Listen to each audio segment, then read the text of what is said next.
So good evening student. हम लोग previous class में पढ़े हुए थे क्या, scalar product of two general vector. जैसे कि हम लोग पढ़े हुए थे कि कोई ए वेक्टर है जो कि ए एक्स आई कैप प्लस ए वाई जे कैप प्लस ए जेड के कैप, इस तरीके से, और कोई बी वेक्टर है तो ए एक्स बी एक्स आई कैप प्लस बी वाई जे कैप प्लस बी जेड के कैप।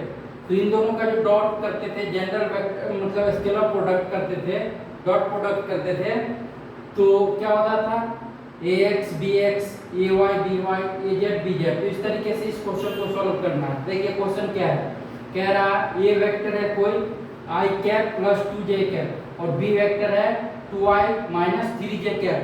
तो कह रहा फाइंड ए वेक्टर डॉट बी वेक्टर। तो A vector dot B vector क्या होगा, ए वेक्टर डॉट बी वेक्टर क्या होगा, ए वेक्टर डॉट बी वेक्टर। तो ए वेक्टर कितना है, i प्लस 2j है ना, इस टू 2i माइनस 3j। तो बताइए i को i से जब मल्टीप्लाई करेंगे तो क्या होगा 1। तो इसको हम क्या लिख सकते हैं, i इस टू 2i माइनस 3j है ना, और प्लस 2j इस टू 2i माइनस 3j। अब इसको जब सॉल्व करेंगे तो क्या होगा, i 1 हो जाएगा, तो ये डेट 2 माइनस i डॉट j, तो ये 0 हो जाएगा, फिर प्लस j डॉट i, ये क्या हो जाएगा 0, फिर माइनस j डॉट j 1, तो 3 2 जा 6, तो माइनस 6, तो कितना हो गया ये माइनस 4। तो a डॉट b कितना आ जाएगा इसका माइनस 4। आई होप आपको ये समझ में आया होगा। एक और क्वेश्चन लेते, देखिए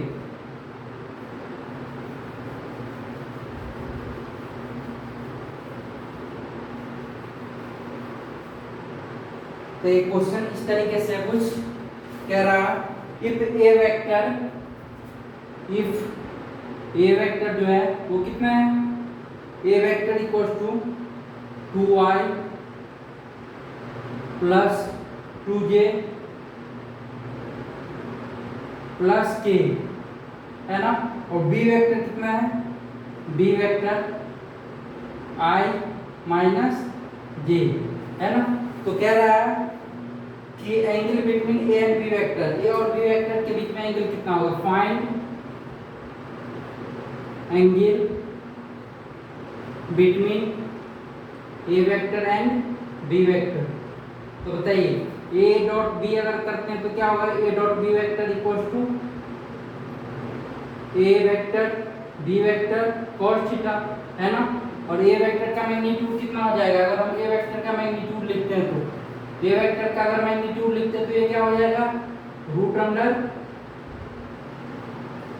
इसको ऐसे करते हैं, पहले रुकिए, देखिए हम लोग क्या फाइंड आउट करना है, ए डॉट बी और ए बी, ये भी फाइंड आउट करना है। तो सबसे पहले हम A dot B find out करते हैं।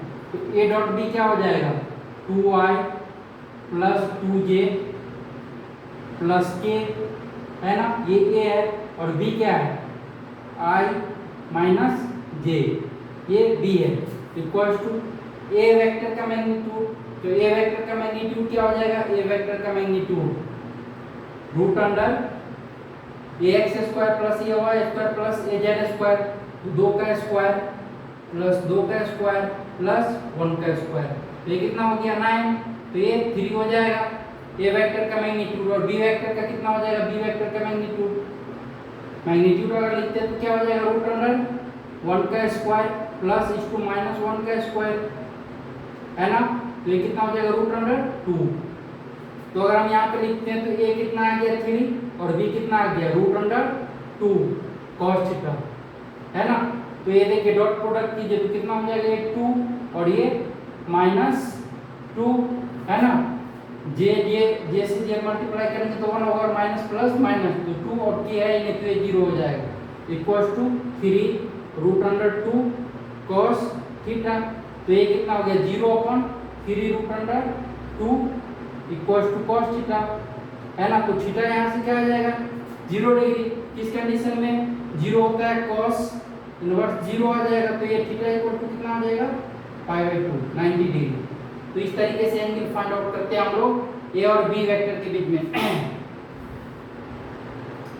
नोट डाउन कीजिए इसको, देखिए। फिर यहाँ पे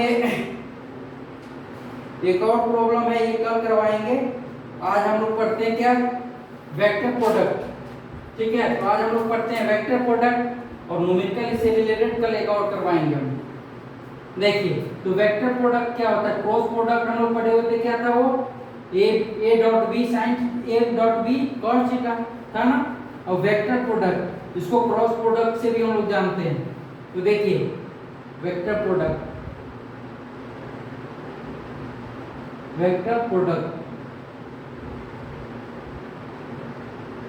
या क्रॉस प्रोडक्ट,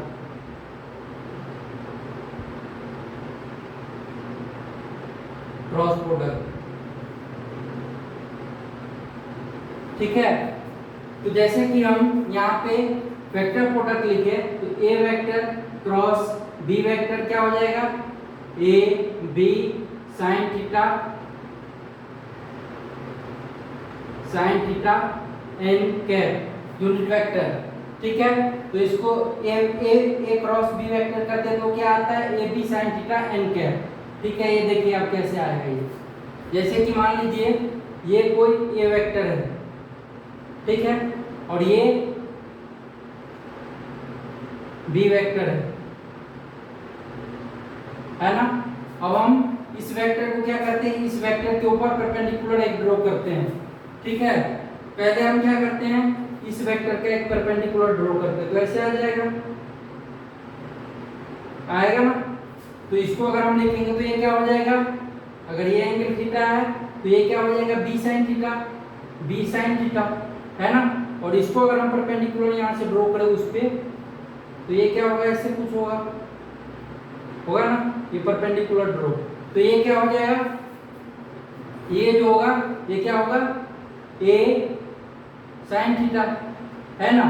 तो अगर हम लिखते हैं किसी को भी, देखिए अब किसी को भी हम लिखते हैं यहाँ पे, तो क्या लिख सकते हैं, अगर मैग्नीट्यूड लिखे, मैग्नीट्यूड देखिए ऐसे लिखिए,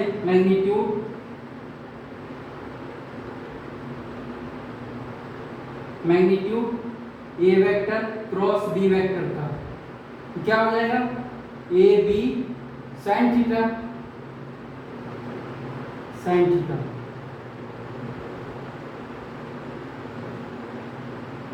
देखिए। तो इसको क्या लिख सकते हैं, A vector perpendicular to B vector है ना, A vector perpendicular to B vector, तो बी वेक्टर कितना है, बी साइन थीटा है ना।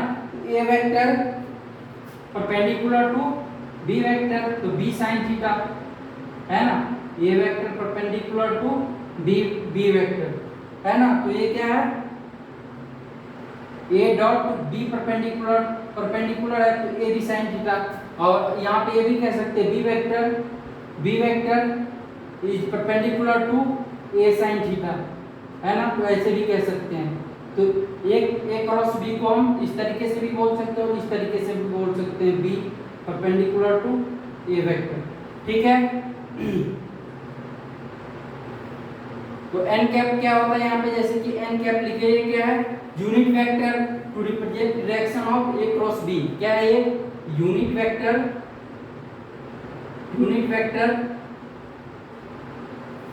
To represent direction between A vector cross B vector. ठीक है, तो देखिए यहाँ पे एक पॉइंट लिखिए, multiplication of vector is perpendicular direction, multiplication of vector in perpendicular direction, multiplication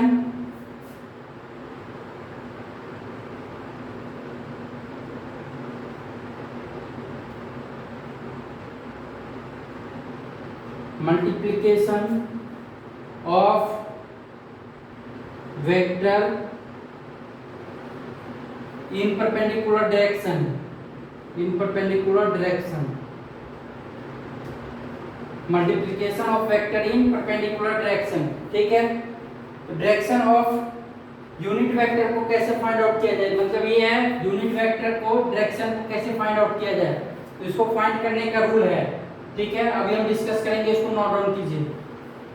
क्या होता है, ए वेक्टर को क्रॉस करेंगे बी वेक्टर से तो क्या आएगा result, A B sin theta N cap. N cap क्या है, डायरेक्शन को शो करता है, यूनिट वेक्टर के डायरेक्शन किधर है, नोट डाउन कीजिए इसको।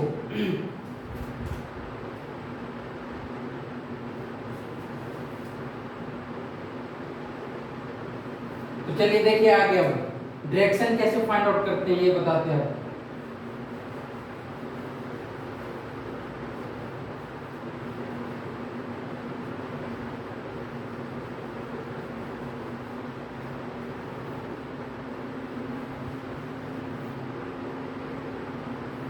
Direction of N cap,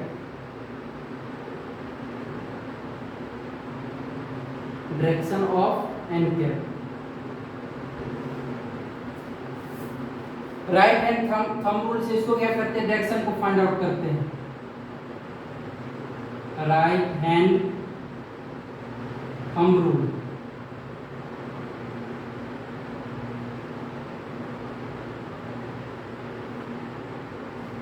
right hand thumb rule.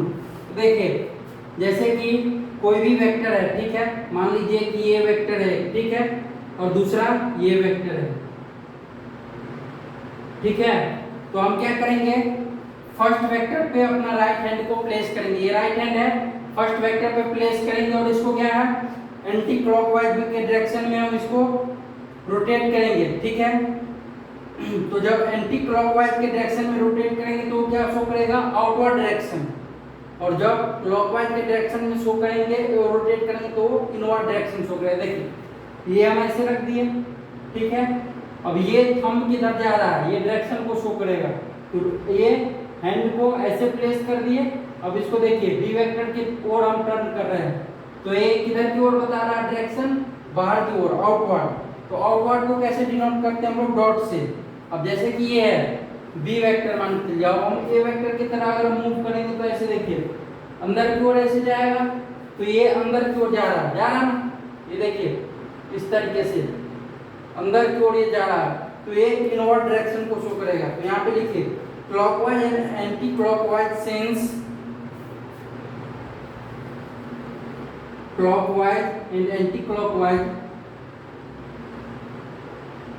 Clockwise and anti clockwise,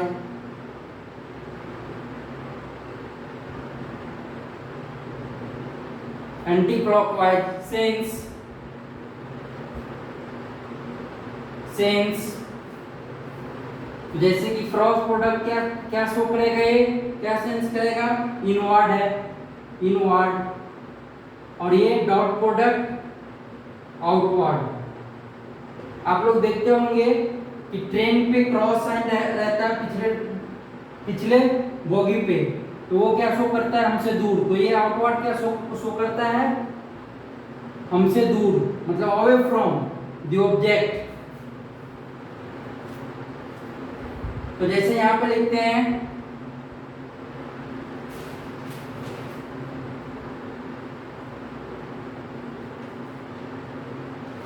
देखिए, तो यहाँ पे कुछ रूल है उसको अब लिखते हैं, इसको नोट डाउन कर लीजिए। जैसे कि राइट हैंड को क्या करेंगे हम लोग, वेक्टर के ऊपर प्लेस करेंगे और ऐसे रोटेट करेंगे एंटी क्लॉकवाइज डायरेक्शन, ये आउटवर्ड शो करेगा थंब हमारा, तो ये बताएगा कि वेक्टर किधर है, आउटवर्ड डायरेक्शन है यूनिट वेक्टर का, और जब इनवर्ड शो करेगा तो वो इनवर्ड डायरेक्शन को शो करेगा, ठीक है। इस तरीके से हम लोग डायरेक्शन फाइंड आउट करते हैं।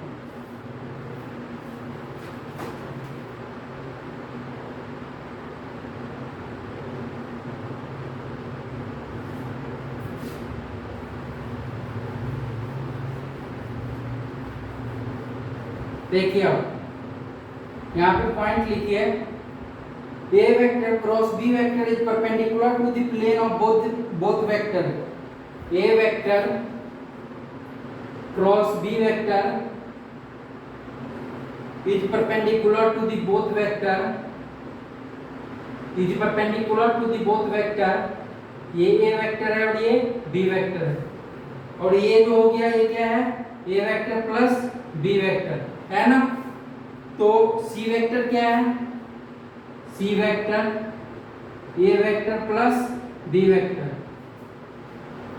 तो C vector dot A vector equal to क्या हो जाएगा, 0, क्योंकि ये परपेंडिकुलर है ना।